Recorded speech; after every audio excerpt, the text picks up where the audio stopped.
በስመ ሥላሴ በስመ አብ ወወልድ ወመንፈስ ቅዱስ አሐዱ አምላክ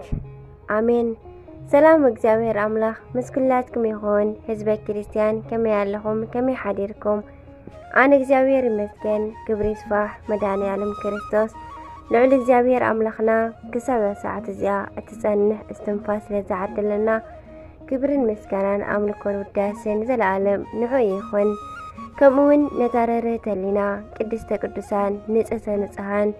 ወላዲተ ኣምላክ ኪዳነ ምሕረት ኪዳነ ቃላ ጽዮን መጸጊዒትና ዝኾነት ክብርን ምስጋናን ውዳሴን ይብጽሕያ። ብዘኽበራ ወዲ ድማ ክብሪ ይኹንና። ከምኡውን ንኹሎም ቅዱሳን እግዚአብሔር ኣምላኽ ብዘኽበሮም መጠን ብዝሃቦም ቃል ኪዳን ከከም መዓርጎም ክብርን ምስጋናን ንዘለዓለም ንዖም ይኹን ኣሜን። ግጥሚ ናይ ኣቡነ ሊባኖስ በረኸት ኣቡነ ሊባኖስ በረኸት መብርሃን ባእታ ማርያም ድማ ይሕደረና። በሊ ኣሕዋተይ ናብታ ግጥሚ ኸብለኩም። ኣቡነ ሊባኖሰይ ገሮም እያ ትብል። ኣቡነ ሊባኖሰይ ገሮም ናይ ቅዱሳን በኽሪ ፍቱው ብፈጣሪ ሊባኖሰይ ፀሓይ በዓል ዓብዪ ክብሪ ንስምኩም ከልዕሎ ክጅምር ክእምቶ ብርዒ ኢደይ ከልዕሎ ክነግር ክእምቶ ኣበይ እኳ ከይክእሎ ደልየ እምበር በረከቶ ኣወ ኣበይ እኳ ከይክእሎ ደልየ እምበር በረከቶ ኣባ ሊባኖሰይ ወድቶም ብሩኻት ወለዲ ገድልኹም ኣገራሚዩ ከም ጥዑም ዘውዲ ናይ ጋዜት ቅዱስ ኣቦ ናይ ሰማያት ዓንዲ ብስብከት ወንጌልኩም ዘፍረኹም ብዙሓት በረኸትኩም ይሕደረና መናኒ ኣቦ ጽንዓት በረኸትኩም ይሕደረና መናኒ ኣቦ ጽንዓት ሊባኖሰይ መናኒ በዓል ወርቂ መስቀል ቅዱስ ገብርኤል ወሪዱ ዝሃቦ ወርቂ መስቀል ፈዋሲ ድውያን ኢኻ ኣቦዋይ ሰራሒ ቅያ በኹሪ ትሽዓቱ ቅዱሳን ኩሉ ተኣምርካ ዘይብሉ ማዕለያ ዝኾንኩማ ሞጎስ ምስለ ኣሃዊከ ቅዱሳን ንምድረ ኢትዮጵያ ዝኾንኩማ ሞጎስ ምስለ ኣሃዊከ ቅዱሳን ንምድረ ኢትዮጵያ ነኻውሕ እንዳዘበጥኩም ተውፅኡ ጽሩይ ማይ መፈወሲ ድውያን ዝሓመሙ ልክዕ ከም ዝኸማይ ብስጋን ተጸበቕና ብመንፈስ ግን ዘየለና ድውየተ ስጋ ዘይኮነስ ድውየተ መንፈስ ንዝተተሓዝና ድውየተ ስጋ ዘይኮነስ ድውየተ መንፈስ ንዝተተሓዝና ናይ ጎይታኹም ቃል ዝበሎ ትነግሩ ብስሩዕ ንዝበደለ ትግስጹ ከይበልኩም ንጉስ ፈላሲ በዓል ቆቢዕ ዜና ነገርኩም ንዝሰምዖ ልቢ ሰብ ዘርትዕ ንዘይሰምዖ ግን ብትዕቢት ርእሱ ዘንቅዕ ሊባኖስ ኣቦይ ሕጂ እውን ተግሳጽኩም ኣይፈለየና ምእንታን ትውልዲ ክዕሪ ከምቲ ናይ ቀደም መንገዲ ኣቦታትና ምእንታን ትውልዲ ክዕሪ ከምቲ ናይ ቀደም መንገዲ ኣቦታትና ምስ ኣምላኽኩም ትነብሩ ብዘይ ምንም ጋዕሪ ተዓዲልኩም ተጋድለኹም ዝፈጸምኩም ብፍቕሪ ንሓደ እኳ ከየዳለኹም ትጥምቱ ብሓንቲ ዓይኒ ንዘቃለለ ሰብ ተቐይርዎ ናብ ከውሒ እምኒ ብጸለትኩም ንሰብ ተቐይርዎ ናብ ዝብኢ ሃዳኒ ኣንቱም ኣቦይ ኩሉ ነገርኩምስ ኣዝዩ ይገርመኒ ኣነ እውን ከይበጽሓኒ ይፈርሕ እቲ ናቶም ዕጫ ሊባኖሰይ መልሱኒ ደኣ ካብ ዘይጠቅም ምርጫ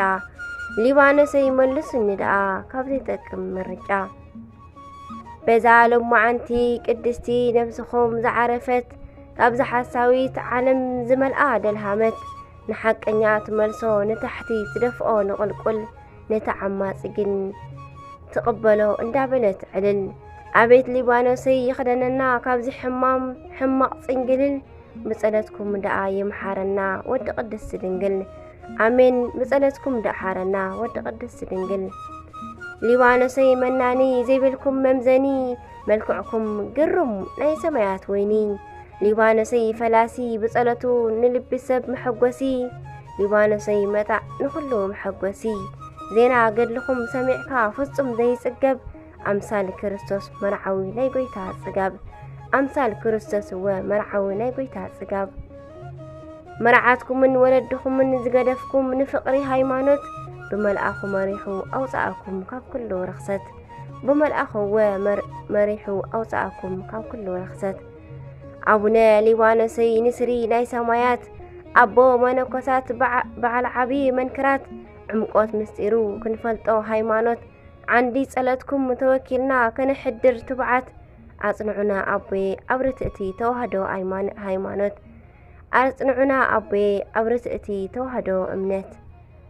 قدامات هاجرنا ألوم تاريخكم كوحن دازبتكم بمحرة أملاخكم كاب كل سقايم دويان زفوسكم أنتم بروخ أبي أبو كلهم قدسان كله تأمركم ريوم زأمنو أرمين أطمئكم غيركم نصحان كريستيان أطمئكم غيركم نصحان كريستيان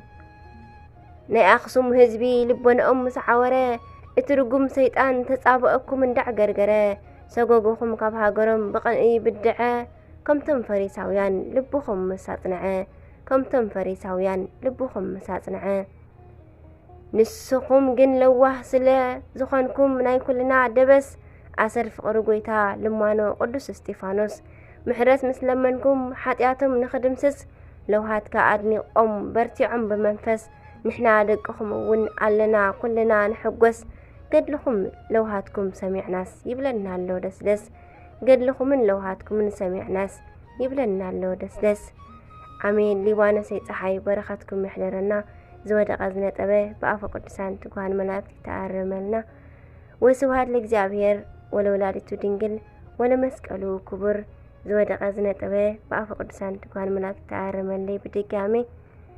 آمين آمين آمين برختكم محضرنا آمين